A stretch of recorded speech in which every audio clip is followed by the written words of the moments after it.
एक लड़की जिसकी आदत थी बिस्तर के नीचे सोने की। आधी रात को अचानक कमरे का दरवाजा खुला, 3 आदमी अंदर आ गए। लड़की ने डर के मारे सांस रोक ली। उसी वक्त उसके पिता जमीन पर गिर पड़े और गिरते वक्त उनकी नजर बिस्तर के नीचे छिपी बेटी पर पड़ी। उन्होंने दर्द सहते हुए मुस्कुराने की कोशिश की ताकि बेटी डरे नहीं। लड़की को जरा भी अंदाजा नहीं था कि पिता का आखिरी तोहफा होगा उनके चेहरे से टपकता गर्म खून। जब पिता की लाश घसीट कर ले जाई गई, लड़की चुप रही, रोई नहीं, आवाज तक ना निकाली। वो सोच रही थी अब सब खत्म हो गया, लेकिन बाहर से कदमों की आवाज आने लगी। तू कहाँ छिपी है? लड़की की किस्मत बदलने वाली थी। सुसी को उन लोगों ने मारने के बजाय एक 60 साल के बूढ़े के पास बेच दिया। जब बूढ़ा उसे नुकसान पहुंचाने ही वाला था, तभी एक आदमी ने उसे बचा लिया। उसका नाम था आजू, जो एक कुख्यात हत्यारा गिरोह का सरगना था। उसने सुसी को अपने साथ रखा और उसे एक हत्यारा बनने की ट्रेनिंग दी। सुसी में जन्मजात लड़ाकू हुनर था। धीरे धीरे उसे अपने गुरु आजू से प्यार हो गया। आजू ने बहुत समझाया, मगर सुसी का प्यार और गहरा होता गया। एक दिन खबर मिली उसके पिता का कातिल वापस देश लौट आया है। सुसी बदला लेने अकेली निकल पड़ी, मगर ये एक चाल था। वो पकड़ी गई, बुरी तरह जख्मी हुई। उसी वक्त छत का शीशा टूटा, आजू आया और सबको मार गिराया। उसने सुसी को बचा लिया। इस हादसे के बाद सुसी ने अपने दिल की बात कह दी।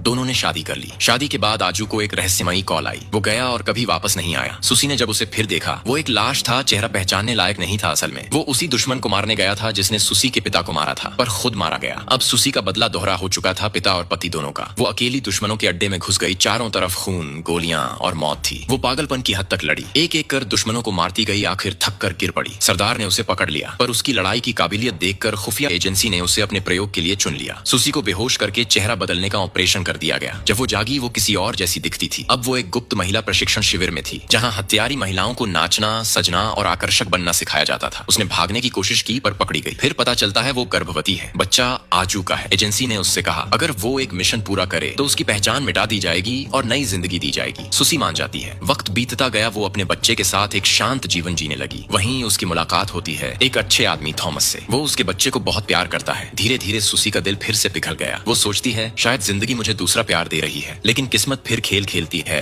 थॉमस दरअसल उसी एजेंसी का आदमी था जो सुसी पर नजर रख रहा था। जब सुसी को सच्चाई पता चली तो उसका दिल टूट गया, और तभी उसे पता चलता है कि उसका नया मिशन है आजू को मारना। वो आजू को निशाने पर रखती है, लेकिन जैसे ही गोली चलाने लगती है वो रुक जाती है, क्योंकि सामने वही चेहरा था जिसे वो मरने नहीं दे सकती थी। आजू जिंदा था। वो जानती थी कि एजेंसी ने उसे धोखा दिया, उसका इस्तेमाल किया। इसके बाद सुसी और आजू मिलकर एजेंसी के खिलाफ आखिरी लड़ाई लड़ते हैं।